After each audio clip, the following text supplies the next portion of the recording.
ब्रह्मचर्यम चरंती, जिनकी इच्छा एकमात्र भगवत प्राप्ति की है, यदि छंतो, उनको क्या करना होगा? ब्रह्मचर्यम चरंती, ब्रह्मचर्य का पालन करना होगा। प्रत्येक इंद्रियों का निर्विषय हो जाना वास्तविक ब्रह्मचर्य है।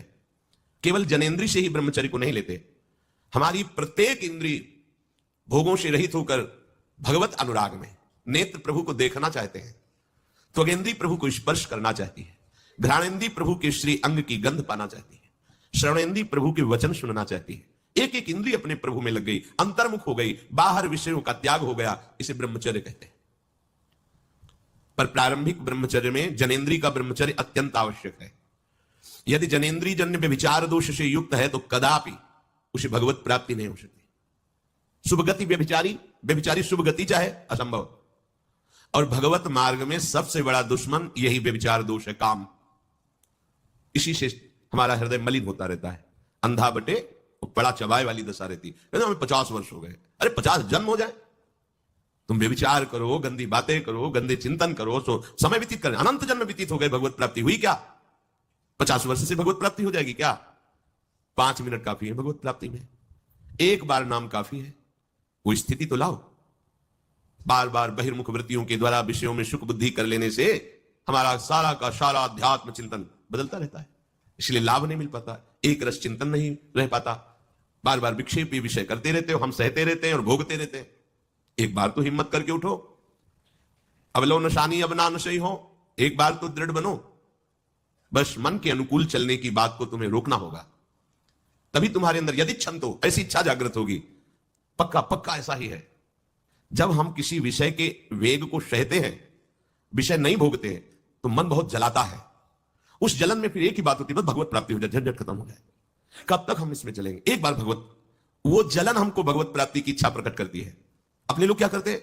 जलन को मिटाने की कोशिश करने लगते हैं, तो भगवत प्राप्ति की इच्छा क्या, भोग प्राप्ति की तृष्णा जागृत हो जाती है। भोगे हुए भोगों को बार बार भोगने की इच्छा का नाम तृष्णा है।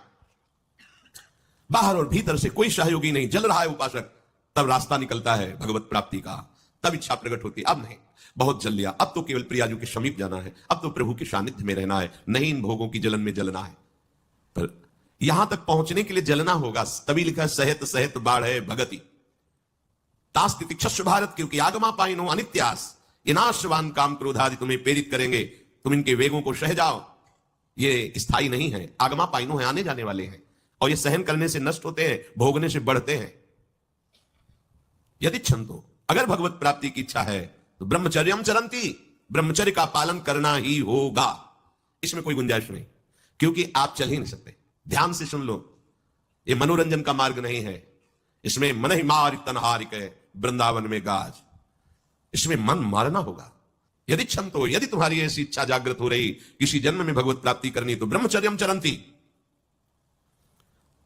आप सच्ची मानिए, जिसके निकालने में तुमको सुख की अनुभूति हो रही है, उसको रोकने में कितनी सुख की अनुभूति होगी। उन्मत्त हो जाओगे बहुत जल्दी, आपके सारे के सारे करण भगवदाकार होने लगेंगे यदि आप ब्रह्मचर्य का पालन करेंगे। शरीर स्वस्थ, हल्का, मन प्रसन्न, नींद आदि पर विजय, कितने गुण ही गुण। और ब्रह्मचर्यहीन आलस्य, प्रमाद, भोगों का चिंतन, मन का डिप्रेशन में पहुंचना, कमर में दर्द, टांगों में दर्द, सर में दर्द, घबराहट होना, बिना किसी कारण के मन भयभीत हो रहा है, भोजन अपच हो रहा है, बिना किसी प्रक्रिया के वीरनाश हो रहा है, बिना किसी प्रक्रिया के। कहे को मृत्यु स्वयं स्वीकार कर रहे हो, ये मृत्यु है। चाहे भगवान दत्तात्रेय जी बोल रहे हैं या भगवान कपिल देव जी बोल रहे हो, जब उपासक को संबोधन करते हैं भगवत प्राप्ति के लिए, तो कहते हैं कि इस भोग वृत्ति को साक्षात मृत्यु रूप देखो, ये मृत्यु है तुम्हारी। जब शरीर राग त्यागना है तो तुम शरीर से भोग भोगोगे, तो आसक्ति शरीर की पुष्ट होगी, आसक्ति भोग सुख की पुष्ट होगी, है नहीं। कितने दिन शरीर रहेगा, कितने दिन भोग रहेंगे। विचारवान बनो, ब्रह्मचर्यम चरंती, ब्रह्मचर्य का पालन करो। उपासक जो ब्रह्मचारी होता है उसका खिला हुआ चेहरा रहता है, जैसे कमल खिला हुआ, बिना किसी कारण के उसकी मुख मुद्रा में प्रसन्नता होती है। जो ब्रह्मचर्यहीन होता है बुझा हुआ चेहरा होता है, तेजहीन, बिना किसी कारण के वो शोकग्रस्त लगता है।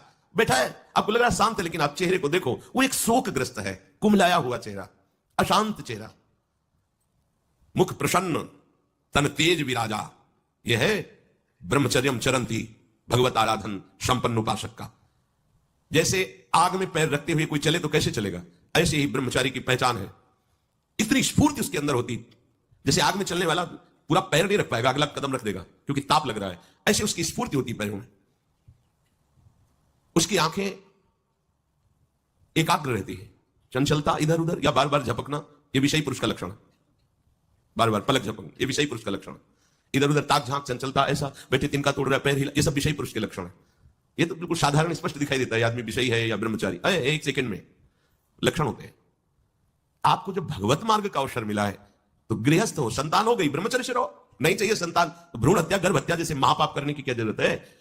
उसी वीर से संतान उत्पन्न होती है जिसको आप नष्ट कर रहे हो, जिसको आप ऐसे पानी में बहा रहे हो, व्यर्थ फेंक रहे हो, तो उसको भ्रूण हत्या का पाप लग रहा था, तुमको पुण्य लग रहा है, वीरपात कर रहे हो तुम्हें भी वही हत्या लग रही है, क्योंकि उसमें वही जीवात्मा है जो मां के गर्भ में जाके बालक रूप धारण कर लेती है, उसको तुम नष्ट कर रहे हो। पर बुद्धि भ्रष्ट हो गई है, समझ में नहीं आता, व्यर्थ में वीरपात करते हो, व्यर्थ में। तुम्हारा भजन बनेगा, तुम अध्यात्म के योगी बनोगे, मजाक है अध्यात्म का मार्ग। होश में हो जाओ, ये मन की दुलार को बंद करो। जब तक इच्छा ही नहीं भगवत प्राप्ति की, तो फिर तुम कैसे भगवत प्राप्ति कर पाओगे?